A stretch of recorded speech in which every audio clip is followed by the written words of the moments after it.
இங்க பாருங்களேங்க, நீங்க இந்த பில்லி, சூனியம்ன்னு சொல்லுவாங்க இல்லையா? அந்த மந்திரம்லாம் வைப்பாங்க, செய்வன வைப்பாங்கன்னு சொல்லுவாங்க இல்லையா?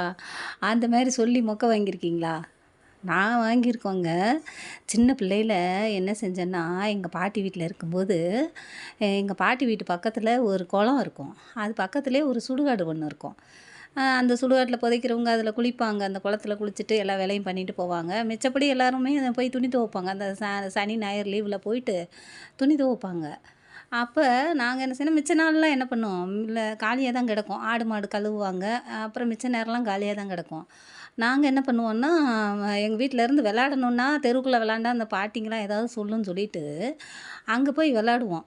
அப்ப ஒரு நாள் விளையாடுறதுக்கு யாருமே இல்லையா, ஒரு ஒரு பொண்ணு கஸ்தூரின்னு ஒரு பொண்ணு இருந்தது. சின்ன பாப்பா தான் அதுவும். எனக்கு ஒரு 6, 7 வயசு இருக்கும்னு நெனைக்கிறேன். அப்ப என்ன பண்ணோம், போயிட்டோம். எப்பவும் குளிப்போம். அங்க போய் குளிச்சுட்டு விளையாடுவோம். சரி அப்டின்னா விளையாடுறதுக்கு எதுவுமே இல்லையே, என்ன செய்ய? இப்ப தானங்க பந்து அது இதுன்னு வாங்கி குடுக்குறாங்க. அப்பலாம் நம்மள யார் வாங்கி குடுப்பாங்க? அப்படின்னு சொல்லிட்டு சரின்னு விளையாடலாம். என்ன செய்யலான்னு பார்த்தா, அங்க கில்லின்னு விளையாடுவாங்க. அந்த குச்சி இருந்தா தான் விளையாட முடியும். என்ன செய்யலாம் அப்படின்னு யோசிச்சுட்டு இருந்தோமா, அங்க என்ன பண்ணாங்க, பக்கத்துல தானே சுடுகாடு. அதுல காம்பவுண்ட் வால்லாம் இருக்காது. சும்மா ஓப்பனிங்ல இருக்கும். அது கிராமம் தானே, அதனால ஓப்பனிங்ல அப்படியே போட்டு வச்சிருப்பாங்க. காடுனா காடு மாரிலாம் இருக்காது. வெறும் பொட்டக்காடுன்னு சொல்லுவாங்கல்ல, அந்த மாரி இருக்கும். இந்த வடிவேல் படத்துல கதவ திறந்தோனே, "என்னடா ஒரே இதுவா இருக்குது" அப்படின்னு. முன்னாடி கதவு இருக்கும். அந்த அர்ஜுனும் வடிவேலும் போவாங்களே ஒரு கைதிய கூட்டிக்கிட்டு. அப்ப கதவு திறந்தோனே அப்படியே வெட்டா வெளியா இருக்கும்ல. அப்படிதான் இருக்கு எங்க பாட்டியோட ஊரு. அங்கங்க ஒரு தோட்டம், அந்த மாரி தோப்பு அப்படி இருக்கும். மிச்ச இடம்லாம் வெறும் காலியா தான் இருக்கும். அப்படிதான் அந்த சுடுகாடும் காலியா கிடக்கும்.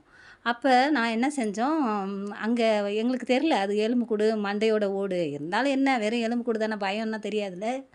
அத எடுத்து வச்சு பால் விளாண்டோங்க 3 பேரு. நானு, ஒரு பையன், இன்னொரு பொண்ணு. 3 பேரும் சேர்ந்து விளாண்டோம். யாருமே வரல குளத்துக்கு. நாங்க 3 பேருமே விளையாடிட்டு இருந்தோம். உடனே அந்த மண்டை ஓட எடுத்து வச்சு அந்த எலும்பு இருக்கும்ல, காலோட எலும்பு அந்த மாரி எடுத்து வச்சு பால் விளையாடிக்கிட்டு இருந்தோங்க. விளாண்டோம். ரொம்ப நேரம் விளாண்டோம். நான் அடிப்பேன், நீ அடிப்பேன்னு ரொம்ப நேரம் விளாண்டோமா, விளாண்டு முடிச்சுட்டு, சரி நாளைக்கு விளாடுறதுக்கு இத ஒளிச்சு வச்சுருவோம். அப்படின்னு சொல்லிட்டு, எங்க வைக்கலாம் அப்படின்னு பார்த்தோமா, யாராவது தூக்கிட்டு போயிட்டாங்கன்னா, அப்படின்னு சொல்லிட்டு வேலிக்கத்தான் செடி இருந்தது. சின்னதா ஒரு இது பொத அதில வைக்கலாமா அப்படின்னு வச்சோம். அப்பவும் மனசே கேட்கல. ஏன் உன் வீட்டுக்கு தூக்கிட்டு போ, என் வீட்டுக்கு தூக்கிட்டு போன்னு பேசிக்கிட்டோமா, அதெல்லாம் சொன்னுச்சுங்க. எங்க வீட்டுக்கெல்லாம் அங்க போணும். உங்க வீடு தான் காடு மாரி இருக்கும். அங்க கொண்டு போய் வேணா வை அப்படின்ட்டு போயிடுச்சுங்க. அதுங்க வேற தெரு. அந்த குளத்துக்கு அந்த பக்கம் உள்ளவங்க, நாங்க இங்கிட்டு உள்ளவங்க. சரி அப்படின்னு சொல்லிட்டு நான் என்ன பண்ணேன், யாருக்கும் தெரியாம எடுத்துன்னு வந்துரலாம் அப்படின்னு சொல்லிட்டு அத எடுத்துக்கிட்டேங்க.